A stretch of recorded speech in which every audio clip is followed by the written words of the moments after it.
নমস্কার বন্ধুরা, মিমিস কিচেনে আপনাদেরকে আরেকবার স্বাগত জানাই। আজ আমি আপনাদেরকে মরিচ চিংড়ি পোলাও বানিয়ে দেখাবো। এখানে গোবিন্দভোগ চাল নিয়েছি 500 গ্রাম, ভেজানো আছে। এখানে কুচিয়ে নিয়েছি পেঁয়াজ 4টে মতন, শুকনো লঙ্কা, গোটা গরম মশলা, ঘি, গোলমরিচ, তেজপাতা, চিংড়ি মাছ আর 2টো কাঁচা লঙ্কা। এবার ডেকচি বসিয়ে দিয়েছি ওভেনে। এবার দিয়ে দিচ্ছি গাওয়া ঘি। রান্নাটা পুরোটাই ঘিয়ে হবে। ঘিটা একটু বেশি করে দিতে হবে, কারণ পেঁয়াজটা দিয়ে আমি বেরেস্তা করে নেব, পেঁয়াজটা ভেজে, তাই জন্যে ঘি আরেকটু আমি অ্যাড করব।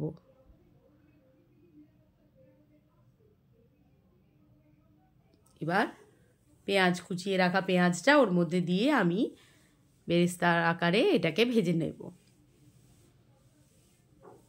আপনারা চাইলে একটু সাদা তেলের সাথে মেশাতে পারেন, তবে আমার আপনাদের কাছে অনুরোধ রইল এটা ঘিয়েই করে খেয়ে দেখবেন একবার। দুর্দান্ত স্বাদের হয় এটা, অসাধারণ একটা রেসিপি সাবেকি আমলের, ভীষণ। আর চিংড়ি মাছটা এমনই একটা, যাতেই দেওয়া হবে যে কোনো পদকেই দুর্দান্ত আরও করে ফেলে। আর গোবিন্দভোগ চালের গন্ধ, তাই ঘি, সব মিলে অসাধারণ একটা রেসিপি।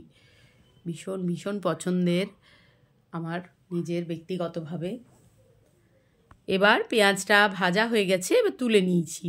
আর কিন্তু আমি ঘি দিইনি, ওই তেলের মধ্যে আমি দিয়ে দিলাম তেজপাতা, শুকনো লঙ্কা, বেশ খানিকটা শুকনো লঙ্কা দিয়েছি, দেখুন 4টে শুকনো লঙ্কা, আর গোটা গরম মশলার মধ্যে তেজপাতা, আর আছে দারচিনি আর কয়েকটা এলাচ। যেহেতু মরিচ চিংড়ি পোলাও, তাই জন্যে মরিচটা তো দিতেই হবে। এর একটা সুন্দর ফোড়নের একটা সুন্দর গন্ধ বেরোবে। এরপর দিয়ে দিয়েছি ওর মধ্যে গোলমরিচ, ওটা দেখাতে ভুলে গেছি, স্কিপ হয়ে গেছে, দিয়ে দিয়েছি গোলমরিচের গুঁড়ো। এরপর চিংড়ি মাছগুলোকে আমি ওর মধ্যে দিয়ে দিচ্ছি। আমি কিন্তু চিংড়ি মাছে কোনো নুন হলুদ কিচ্ছু অ্যাড করিনি, ঠিক আছে, শুধুই চিংড়ি মাছটা আছে, এর মধ্যে দিয়ে দিয়েছি।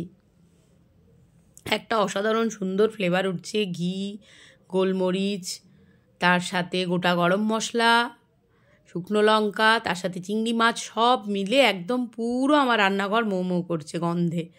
এবার ভালো করে ওর মধ্যে আমি চিংড়ি মাছটাকে একটু নাড়াচাড়া করে নিচ্ছি। আর চালটাকে আমি ধুয়ে জল ঝরিয়ে রেখেছি। এবার সেই জল ঝরিয়ে রাখা চালটা ওর মধ্যে আমি দিয়ে দিলাম।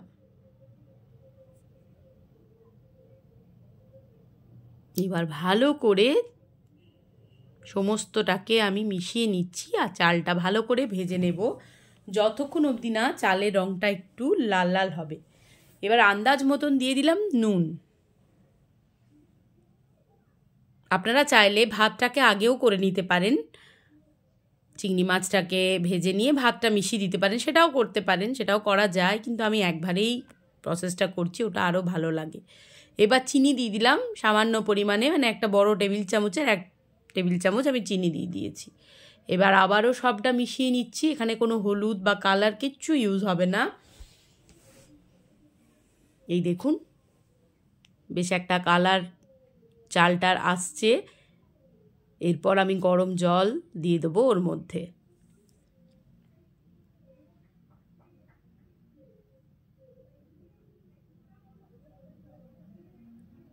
এবার ভালো করে সমস্তটাকে ওপর নিচ করে দিচ্ছি।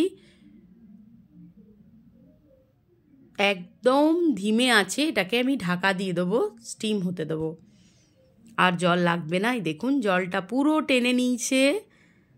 এবার আমি একটু খুন্তি দিয়ে দেখে নিচ্ছি, মিশিয়ে নিচ্ছি ওপর নিচ করে। হয়ে গেছে, চালও সেদ্ধ হয়ে গেছে, ভীষণ সুন্দর হয়েছে, গন্ধ উঠছে অপূর্ব। 2টো কাঁচা লঙ্কা ওপর থেকে আমি দিয়ে দিলাম, আর দিয়ে দিলাম ভেজে রাখা বেরেস্তা।